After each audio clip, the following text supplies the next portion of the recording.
Muy buenas tardes, mis hermanos. Los saludo en el amor del Señor y espero que durante esta semana hayan podido seguir compartiendo de la palabra del Señor con su familia, aprendiendo del Señor durante este tiempo en que quizás estamos todavía un poco preocupados por las situaciones que pasan, pero en todo momento nosotros tenemos que seguir demostrando que somos hijos de Dios. Y quiero compartir con ustedes, hermanos, una porción de la escritura que se encuentra en Primera de Juan, capítulo 5. Vamos a ver de los versículos del 1 al 5. Primera de Juan, capítulo 5, versículos del 1 al 5. La palabra del Señor dice así: todo aquel que cree que Jesús es el Cristo es nacido de Dios, y todo aquel que ama al que engendró, ama también al que ha sido engendrado por él. En esto conocemos que amamos a los hijos de Dios, cuando amamos a Dios y guardamos sus mandamientos. Pues este es el amor a Dios, que guardemos sus mandamientos, y sus mandamientos no son gravosos. Porque todo lo que es nacido de Dios vence al mundo, y esta es la victoria que ha vencido al mundo, nuestra fe. ¿Quién es el que vence al mundo, sino el que cree que Jesús es el Hijo de Dios? Eso es lo que nos está diciendo el apóstol Juan en esta carta, en Primera de Juan, capítulo 5. Y quiero compartir con ustedes, hermanos, en esta tarde, de que nosotros, cómo nosotros podemos dar testimonio de que somos hijos de Dios.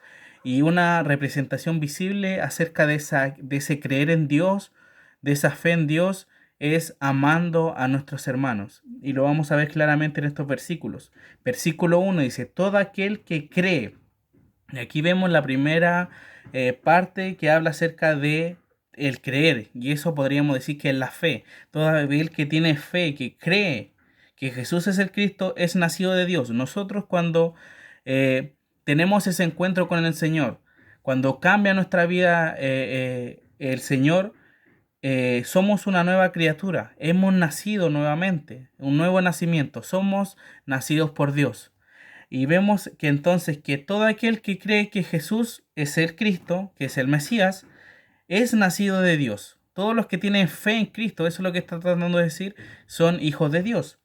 Y todo aquel que ama al que engendró, o sea, todos aquellos que amamos a Dios, dice la persona que engendró en este caso es Dios, somos engendrados por Él, somos sus hijos ahora, somos parte de su familia. Entonces dice, y todo aquel que ama al que engendró, o sea, Dios, ama también al que ha sido engendrado por Él. Y eso quiere decir también de que amas al que engendró. A otra persona engendró Dios, a nuestros hermanos. Entonces, una representación de cómo nosotros amamos a Dios es, perdón, creemos en Dios es amando a nuestro hermano. Entonces vemos que si nosotros amamos a Dios, creemos en Él, amamos también a nuestros hermanos. Y este versículo sigue diciendo lo mismo. En esto conocemos que amamos a los hijos de Dios. O sea, ahí está demostrando claramente que las personas que son engendradas de Dios son hijos de Dios. Entonces, de esta forma nosotros vamos a demostrar que amamos a los hijos de Dios. Dice, cuando amamos a Dios.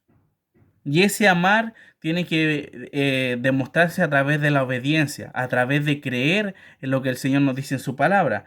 Dice, cuando amamos a Dios y guardamos sus mandamientos. Entonces vemos que obedecemos, eso es lo que está tratando de decir, cuando guardamos, cuando cumplimos la palabra de Dios. Eso es lo que está tratando de demostrar aquí el apóstol Juan. Cuando guardamos sus mandamientos, nosotros estamos obedeciendo, estamos haciéndolo por amor a Dios. Y de esa misma forma nosotros vamos a demostrar el amor hacia los hermanos. Si la palabra del Dios dice que debemos amar a nuestros hermanos, debemos amarlo. ¿Por qué? Porque lo vamos a hacer en obediencia a nuestro Señor Jesucristo.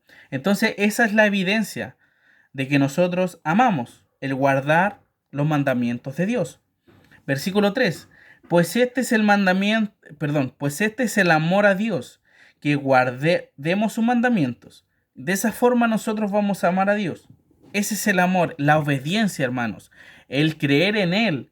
De esa forma nosotros vamos a amar a Dios. Y sigue diciendo el texto, y sus mandamientos no son gravosos. Esa palabra gravoso significa pesados, no son una carga. Entonces vemos acá un pasaje, si me pueden acompañar a Mateo 23. versículo 4.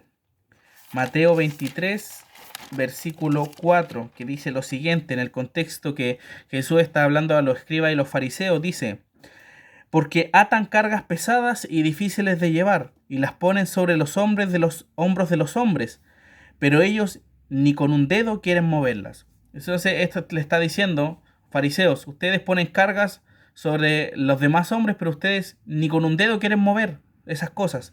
Hay otro texto que también nos dice, que está en Lucas 11:46. Lucas 11:46,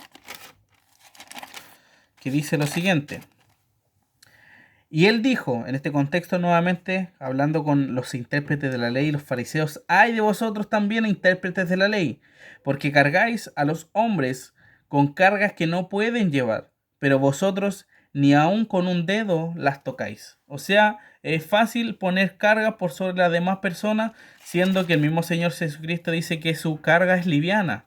Él ligera su carga, o sea, los mandamientos no son pesados. ¿Por qué? Porque el objetivo de estos mandatos es para direcciones, para que la persona sepa cómo debe conducirse, y esa conducción es para bendición de ella. O sea, nosotros obedecemos a Dios y somos beneficiados por obedecer a Dios, porque el Señor quiere y sabe lo mejor para nosotros. Entonces, vemos que sus mandamientos no son gravosos. El creyente sabe que son para su beneficio. Eso es lo que tenemos que entender. Y versículo 4 sigue diciendo: porque todo lo que es nacido de Dios vence al mundo. O sea, todo lo que son hijos de Dios vencen al mundo. Y esta es la victoria. Aquí vamos a ver la palabra victoria, que ha vencido al mundo, dice. Esta es la victoria que ha vencido al mundo. ¿Quién ha vencido al mundo? ¿Quién ha dado victoria? Es el Señor Jesucristo. Él ha vencido al mundo. Él ha vencido al pecado. Él ha vencido. Entonces vemos que nosotros, al creer, nosotros pasamos a tener también victoria juntamente con Cristo. Sigue diciendo: y esta es la victoria y esta es la victoria que ha vencido al mundo, nuestra fe. Y nuestra fe está en Cristo, de que nosotros entendemos y sabemos de que Cristo murió por nuestros pecados y venció la muerte. Hace poco recordábamos en la resurrección de Cristo. Entonces vemos que recordamos esa victoria de Cristo. Y sigue diciendo el texto, versículo 5, una pregunta: ¿quién es el que vence al mundo, sino el que cree que Jesús es el Hijo de Dios? O sea, está diciendo que la persona que vence al mundo es el Hijo de Dios. Y vemos que gracias a la victoria de Cristo, nosotros también pasamos a tener victoria por sobre el pecado. Cristo venció al pecado y nosotros ahora somos libres del pecado, ¿sí? Libres de la condena del pecado. Y si me pueden acompañar, la última cita, Romanos 8:37. Romanos 8:37 nos dice esta gran verdad de la victoria de Cristo. Dice: antes, en todas estas cosas somos más que vencedores por medio de aquel que nos amó. Somos más que victoriosos al ser hijos de Dios, al conocer a Dios, al conocer a Cristo, lo que hizo con Él. De esa forma nosotros, hermanos, vamos a conocer, vamos a demostrar al mundo de que somos sus hijos, amando a nuestros hermanos, porque primeramente amamos a Dios. Entonces, esa es la representación que nosotros también debemos hacer hoy en día. Nosotros, como hijos de Dios, no debemos olvidarnos que aunque estemos en casa, también debemos dar testimonio a los de afuera, a los vecinos que quizás están afuera, saliendo, o también cuando nosotros compartimos las redes sociales.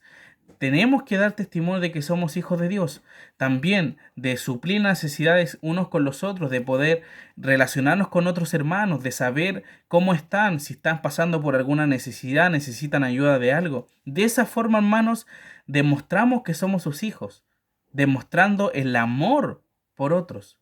Si vemos que hay personas que están pasando necesidades, hermanos de nuestra misma iglesia, tenemos que tratar de ayudarle de alguna forma. Pero ¿cómo vamos a saber eso si ni siquiera los relacionamos juntos? Hermanos, le animo a que se relacione con sus hermanos. Llame a sus hermanos, tiene tiempo. No podemos decir que no tenemos tiempo para hacerlo. Tenemos tiempo para llamar a nuestros hermanos, saber cómo están, necesitan alguna cosa, quizás podamos ser instrumentos para la gloria de Dios. para beneficio de nuestro hermano. Entonces, recuerde, nosotros damos testimonio de que somos los hijos de Dios cuando amamos a Dios y amamos a nuestros hermanos. La representación visible de la fe es cuando nosotros demostramos el amor a los hermanos. La fe es la certeza de lo que se espera y la convicción de lo que no se ve. Nosotros no podemos ver la fe, pero sí podemos ver el amor.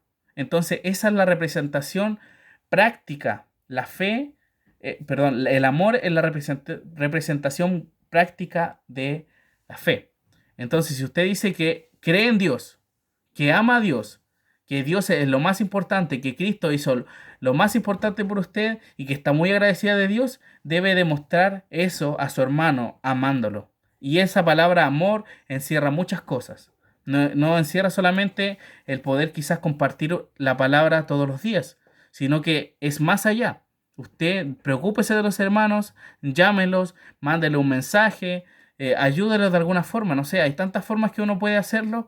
Debemos tratar de esforzarnos de poder hacerlo. Les animo, hermanos, es que en este tiempo en que estamos en casa, en que estamos quizás buscando cosas que hacer, no malgastemos el tiempo quizás en cosas que no nos van a edificar, en perder el tiempo quizás viendo películas, viendo series, viendo redes sociales, viendo las noticias que siempre dicen las mismas cosas. No digo que sean cosas malas, pero administremos bien nuestro tiempo.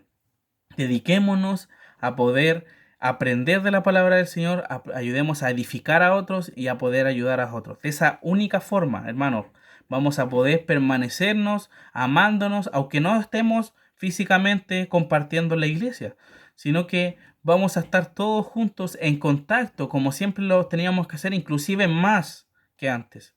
Cuando nosotros nos damos el tiempo, hermanos, de poder llamar a algún hermano, de poder hablar con algún hermano. Recuerde, nosotros muchas veces no sabemos la necesidad del otro hasta que le preguntamos. Y eso también es una forma de uno abrirse a otro hermano, es cuando hay confianza. Y la confianza se hace cuando uno conoce al hermano, cuando se da el tiempo de compartir con él.